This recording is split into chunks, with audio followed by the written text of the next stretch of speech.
àṣetúnṣe àṣeṣetúnṣe bó o bá ṣe yí tán wàá tún ṣe míì sí àṣeṣetúnṣe o.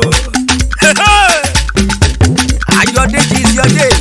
Àádọ́ta máa ló pé o, àádọ́ta máa ló pé. 50 years celebration. Àádọ́ta máa ló pé o, àádọ́ta máa ló pé. Ọmọ ọ̀dọ́ yẹn ti pé 50 o. Ayọ̀dèjì náà ni o. Emmanuel ọmọ òjò àádọ́ta máa ló pé o. Ilẹ̀ ti wí. Àádọ́ta máa ló pé o, àádọ́ta máa ló pé. Ọmọ ìyẹn bá mi kọ́ sókè. Àádọ́ta máa ló pé o, àádọ́ta máa ló pé. Ayọ̀dèjì wá Ayọ̀dèjì bẹ́ẹ̀ni. Emmanuel ọmọ òjò àádọ́ta máa ló pé o. Ìkókó lọ fọ́. Kárí ọmọ yìí. Èrò tí ń lọ sóko ẹ̀dúró náà. Èrò tí ń lọ sódò ẹ̀dẹ̀ yìnbọn. Darúgbó ti màjèsí ti ń bẹ lóde lẹ́jẹ̀ tẹ́tí bẹ̀lẹ̀ jẹ́ wá gbọ́ làbárí ọ̀rọ̀ ẹnu dé. Ẹgbọ́rọ̀ lẹ́nu ọmọ ṣe kò ní o. Tolówó tàfíjú ti ń bẹ lóde lẹ́jẹ̀ yìí ni mo kúkú ké sí. Ó yẹ mo ní torí ìtawọ́ lẹni tí mo ṣe ké gbàjarè ó járe ní. Torí ẹni bí ẹni èèyàn bí èèyàn.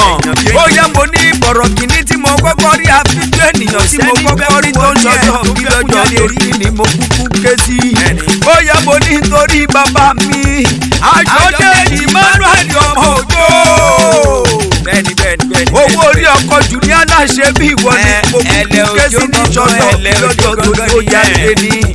Bàbá Fọlárí, bàbá Ọláìdé, bàbá Olúwaṣẹ́gun ṣe bí ìwọ ni mo kúkú kó bẹ̀rẹ̀ fún ìdílé àyájọ́ ọjọ́ tàbí ọ̀sáyé. Ọmọ bàbá mi ti jẹ́ Sunday Àfọlábí Òjó. Ọmọ Maria Mobóládì. Ó yẹ mo ní ṣe bí ìwọ ni mo kúkú ké sí mọ́ gbòhùn ẹnu tèmi. Lọ́lá ilé ìgbìmọ̀ rẹ̀ ọdún èyí oníjà ṣe mọ́ lórí òkè èpè. Ìgbà ọdún láyé ẹgbẹ̀rún ọdún láyé ọdún kan náà kúkú ní gbogbo tó bá dáwọ́ lé sí mo lórí sí rere. Ó ti ṣọdún ọdún èyí náà. Ó ṣe mí nínú owó. Ó ṣe mí nínú ọlá. Ó ṣe mí nínú ẹ̀kúbalẹ̀ ọ̀rọ̀. Ó yẹ mo ní Ayọ̀dèjì o. Ọkùnrin ló ké sí wọn, ọkùnrin ló ké sí. Ó yẹ mo ní Emmanuel jẹ́ sáré délé bàbá tó bí ọlọ́mọ. Ilé bàbá mi Sunday Àfọlábí Òjó. Ó yẹ mo ní mọ́ gbọ́ kíkì ilé bàbá rẹ̀ ni. Ọ̀pọ̀ ààrẹ náà kì í jọ̀dún mọ̀rún ṣá ni wọ́n porí kì ilé bàbá tó bí ọlọ́mọ. Ọ̀pọ̀lọpọ̀ ọdún mọ̀rún la gbá oyè nílẹ̀. Ọmọ nìkan lajú gbá onílọ.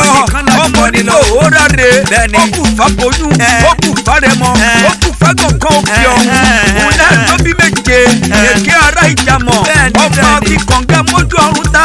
Ẹ̀wọ̀n làkàn lójú ara ìjàmọ̀. Ẹ̀wọ̀n tójú ẹ̀ tu. Ó yẹ kó ní mọ̀ gbogbo ẹnu tèmi lọ́la ilé ìtumọ̀ rẹ̀ òkùnkùn ní kú mọ́ wà lọ́wọ́. Ó yẹ kó ní èèyàn kí nílé bàbá kọ́mọ̀ nílé yeye. Kẹsàrẹ́ nílé ìyá rẹ̀. Màlẹ́ Àbọ́lájí.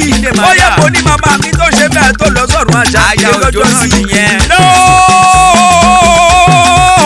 Ọmọ ẹ̀dú èrì o, ọmọ àrè kan bọ̀ sùn, ọmọ tá gbangba, ọmọ tá gbẹrẹgẹdà, èrì o sọgbàsọgbàṣà ni wọ́n porí kìlẹ̀ bàbá tó bí ọdún lọ́mọ, àbúrò bàbá Túndé, ẹ̀gbọ́n Délé, ẹ̀gbọ́n Lárewájú, gbọ́mọ rẹ̀ ní kẹ́sì jẹ́ táwọn wá ṣe bí wọ́n ní mú kẹ́sì, bí n bá tún fẹ́ kì ọ́, má kì ọ́ má ní ìwọ lọ́mọ wọn lóde Ìjẹ̀ṣà, Ìjẹ̀ṣà òṣèré ọmọ onílẹ̀ òbí, ọmọ ẹlẹ́ni àtẹ́ká ọmọ ẹlẹ́ni ẹ̀wọ̀lẹ̀ Ìjẹ̀ṣà ọmọ ọdún apànàdà, ẹ̀yin lọ́mọ olóbì kan wọ́wọ́ ti gbọ́, ìmẹ̀sí iléṣà nílé bàbá rẹ̀ lọ́mọ olóbì kan wọ̀wọ̀ tí wọ̀.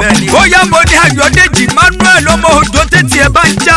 Ó yá mo ní gbogbo ọmọ Òjó pátápátá gbogbo ẹbí Òjó pátápátá lórí mọ́ kíyín. Wọ́n ní lọ́lá Elédùmarè ọdún èyí ò ní dáṣemọ lórí òkè èpẹ̀.